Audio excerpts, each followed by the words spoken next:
Good morning, and welcome to the Whistle on Soul 95.7 FM, Orisumbare Lagos Ibadan Expressway, Ibadan. It's good to know you are out there. It's time for us to talk sports. Yes, it's time for me to catch you up with what's happening in the sporting world across the globe. My name is Wuraola Olakomi, the Golden Girl. I welcome you aboard the Jolly Ride this morning.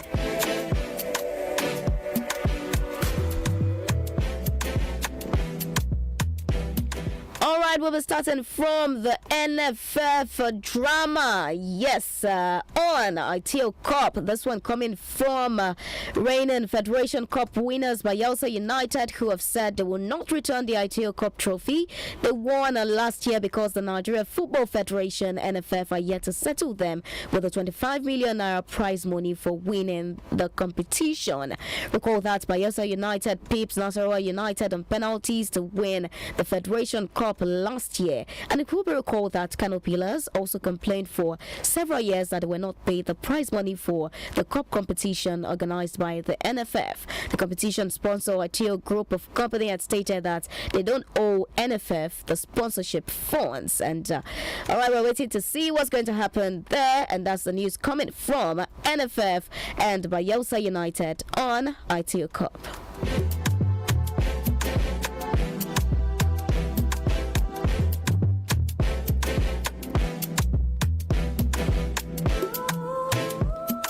On to 2022 Under 20 Women's World Cup, where a late wonder strike from Esther Oyenezide earned Nigeria's Falconets a hard-fought 1-0 win against South Korea in their second Group C game at the FIFA Under 20 Women's World Cup in yesterday. With a tight contest heading for a goalless draw, Oyenezide got the winner to secure the Falconets' second win of the tournament. It is now a third consecutive win for the Falconets against South Korea in the history of the Under-20 Women's World Cup, and the coach Christopher Danjuma tutored side will face Canada in their final group game on Wednesday by 3 a.m. Nigerian time.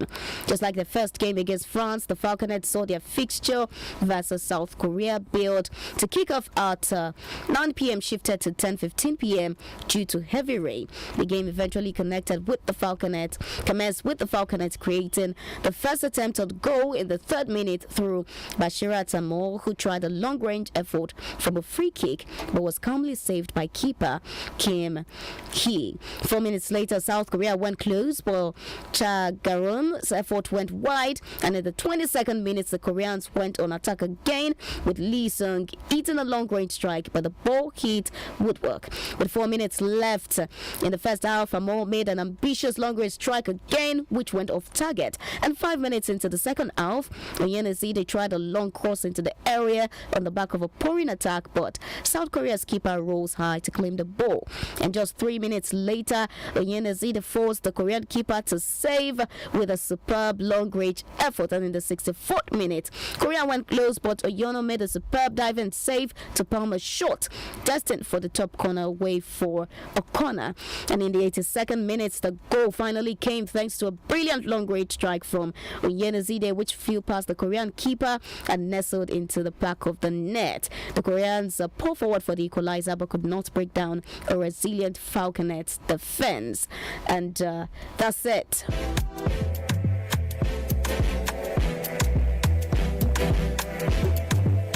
And goal hero Esther Oyenezide was named player of the match in the Falconets win at the ongoing FIFA Under-20 Women's World Cup in Costa Rica.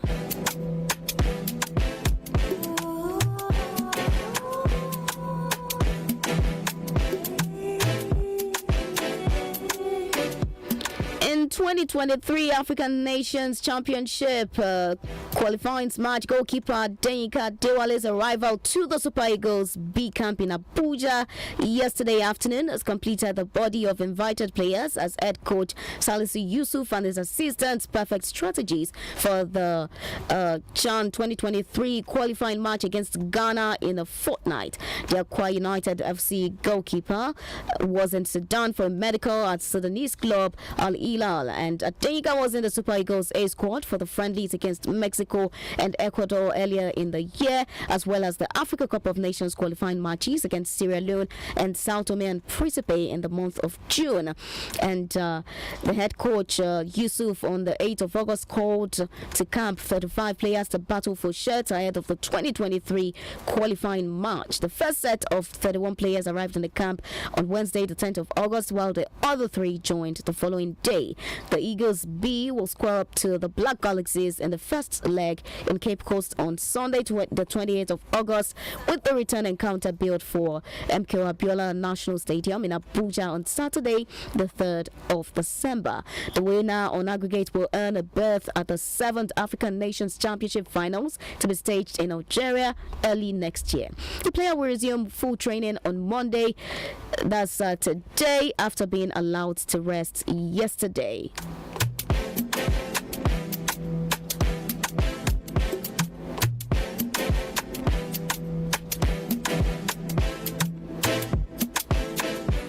All right, on to Nigerian footballers abroad, where we start with the Premier League, where Taiwo Awoniyi scored on his full Premier League debut as Nottingham Forest defeated West Ham United 1-0 at the City Ground yesterday. Awoniyi netted the winning goal late in the first half, and Harry Tafolo's low cross found Jesse Lingard, whose shot ricocheted off a defender into the path of Awoniyi, who duly slotted the ball home.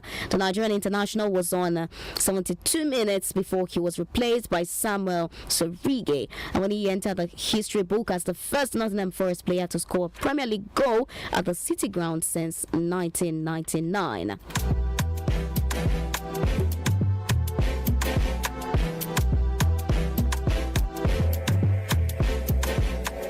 David Okereke scored on his debut for Cremonese, which was not enough as the newly promoted side lost 3-2 away to Fiorentina in their first game of the new Serie A season.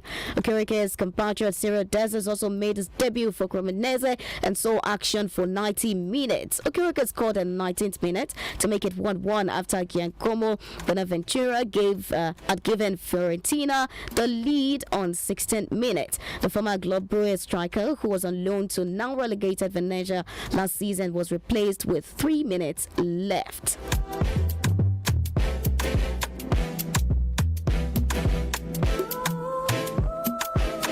Super Eagles forward Emmanuel Dennis has bid Championship club Watford farewell as it moves to Premier League side Nottingham Forest this summer transfer window.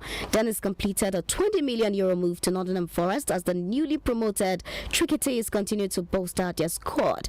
The 24-year-old has signed a 4-year contract with the club, and you'd recall that Dennis has been linked to several clubs like Everton, West Ham, amongst others, before joining Nottingham Forest following Watford's relegation to the Championship. He has scored 1 goal in 7 appearances for the Super Eagles of Nigeria, and Watford are currently third in the Championship with 7 points after match day 3.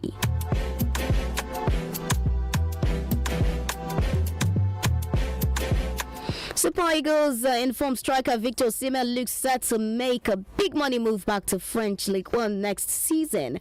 Napoli sporting director Cristiano Giuntilo and top officials of PSG were said to have held talks in Paris last week regarding the transfers of Napoli's Fabian Ruiz and PSG shortstopper Keylor Navas. And top Italian sports journalists, hours before the kickoff of the new Serie A season, broke the news on his verified Twitter handle.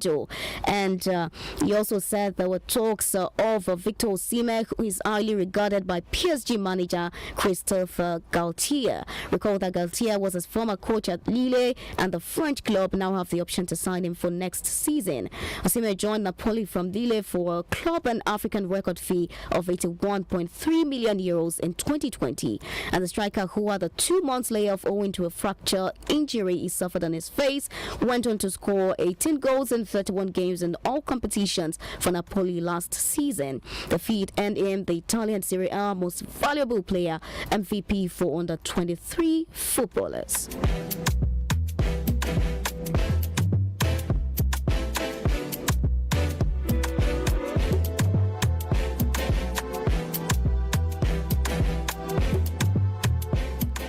All right, there were on the foreign scene. There were so many games played just over the weekend, and we'll be taking the results of the matches at this moment.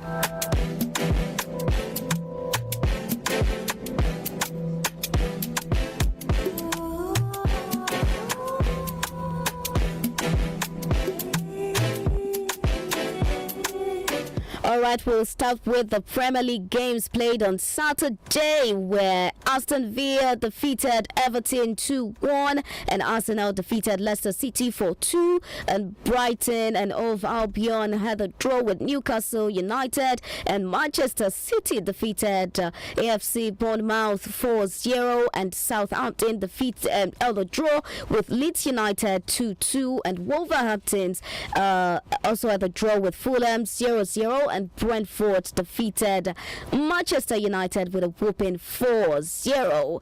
We now move to La Liga, also for Saturday, where Celta Vigo had a draw with Espanyol 2-2, and Real Valladolid lost to Villarreal 3-0, and Barcelona had a draw with Rayo Vallecano 0-0. All right, we move to Serie A, also where AC Milan defeated Udinese 4-2.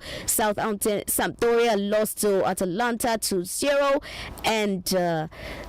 and Monza lost to Torino 2-1. Brutal. All right, still from the Premier League, now moving to yesterday's matches, where Nottingham Forest defeated West Ham United 1-0, and Chelsea held a draw with Tottenham Hotspur 2-2. And we move to La Liga, where Cadiz lost to Real Sociedad 1-0, Valencia defeated Girona 1-0, and Real Madrid defeated Almeria 2-1. Until Serie A, where Fiorentina defeated Cremonese 3-2, and Lazio defeated Bologna 2-1, and Salernitana lost to Roma 1-0.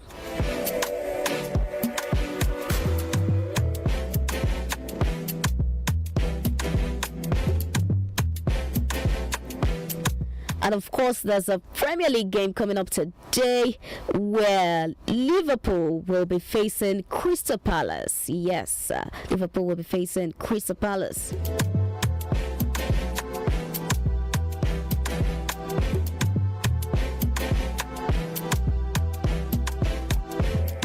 All right, also today in La Liga, Atletico Bilbao will be facing Mallorca, and Getafe will be facing Atletico Madrid, and Real Betis will be facing Elche. In Serie A, also for today, Verona will be facing Napoli, and Juventus will be facing Sassuolo.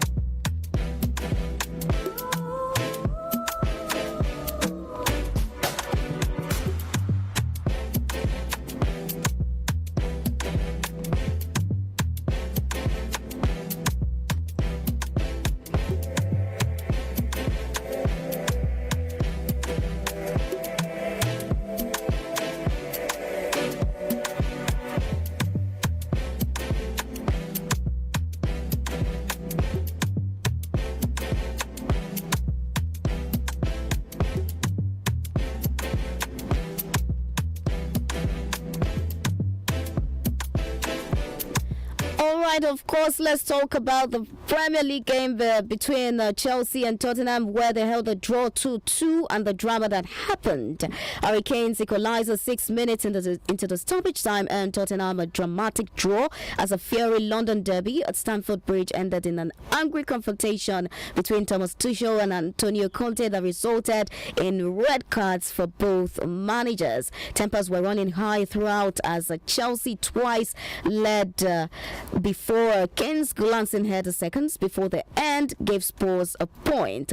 Chelsea dominated the first half and fully deserved the 19-minute lead as the end when their two summer signings combined. Khalidou Koulibaly flashing home a powerful volley from Marc Cucurella's corner, and Spurs struggled to make any effort of impression. Kane missing their best opportunity but drew level after 68 minutes when Pierre-Emil's shot beat Edouard Mendy. Chelsea were furious that referee Anthony Taylor had failed to penalise Rodrigo for a challenge on Kai Havertz, and suing Mali, leading to a face-to-face fury between the two managers, which ended with both Chelsea boss Tuchel and Spurs counterpart Conte receiving yellow cards. And once order had been restored, Chelsea were back in front as James scored from Raheem Sterling's pass. The fired up Tuchel celebrating by sprinting past Conte along the touch in elation, and Chelsea thought they had made it 6 points from 2 games until Kane added in Ivan Perisic's corner,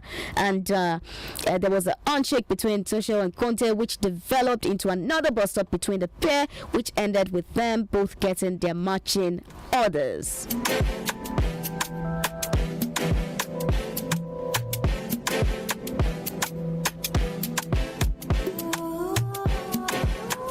Alright, an update from Manchester United. Manchester United boss Erik ten Hag cancelled a planned day off yesterday after the 4-0 humiliation at Brentford. With no game until the visit of Liverpool to Old Trafford on the 22nd of August, ten Hag had intended to let the squad have the rest of the weekend off. However, the manner of Saturday's loss prompted him to revise his plan. It is understood that he was at Carrington early yesterday to mull over the nature of the defeat that has drawn plenty criticism from both fans and pundits, and the loss prompted a debate where people are talking about who feels the players need to take more responsibility, and former United skipper Gary Neville, who called for the club's owners to offer a public explanation for what has gone wrong. And United senior figures, despite being aware of the scale of the anger, accept that there is no quick fix to the present situation, and they continue to try and bring in the new players that ten Hag feels are essential to his rebuild, and talks with France midfielder Adrien Rabiot are ongoing.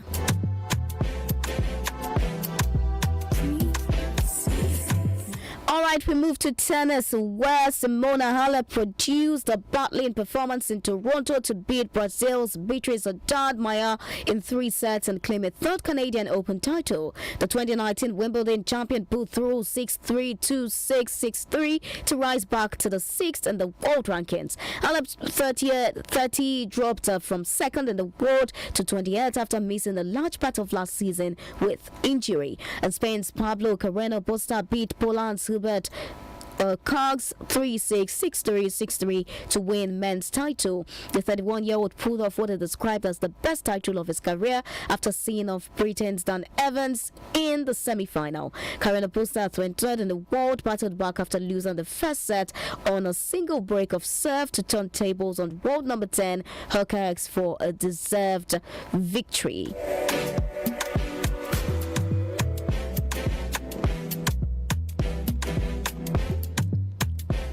Britain's Neil Skupski and Dutch partner Wesley Kulef have won their sixth doubles title, beating British Australian pair Dan Evans and John Pearce in the Canadian Open. Skupski and Kulef won 6-2, 4-6, 10-6 in Montreal to claim their second ATP Masters 1000 crown of the season. The number 1 ranked doubles team joined forces earlier this year. Having entered the Canadian Open on a 3-match losing streak, Skupski and Kulef dominated the opening set of the final but dropped the second despite recovering an early break, and Skupski sealed the deciding tie with a backhand return to claim the pairs for the 5th match win of the season. In the women's doubles final, American pair Coco Gauff and Jessica Pegula beat American Nicole Martinez and Australian Ellen Perez 6-4, 6-7, 10-5. The victory means the 18-year-old Gauff rises to number 1 in the doubles ranking. The French Open runner-up is currently ranked 12 in singles.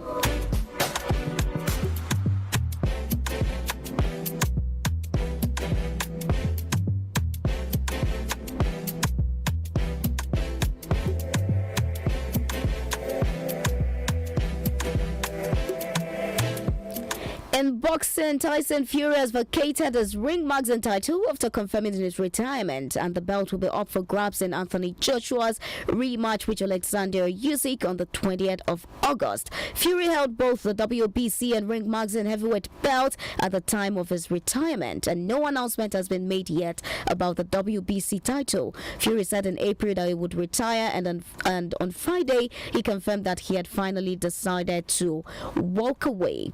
Don't forget that Ukrainian Usyk took Joshua's WBA Super, IBF, and WBO titles in September, and the rematch will take place at Jeddah Superdome in Saudi Arabia, with the ring magazine title now added to those belts on the line.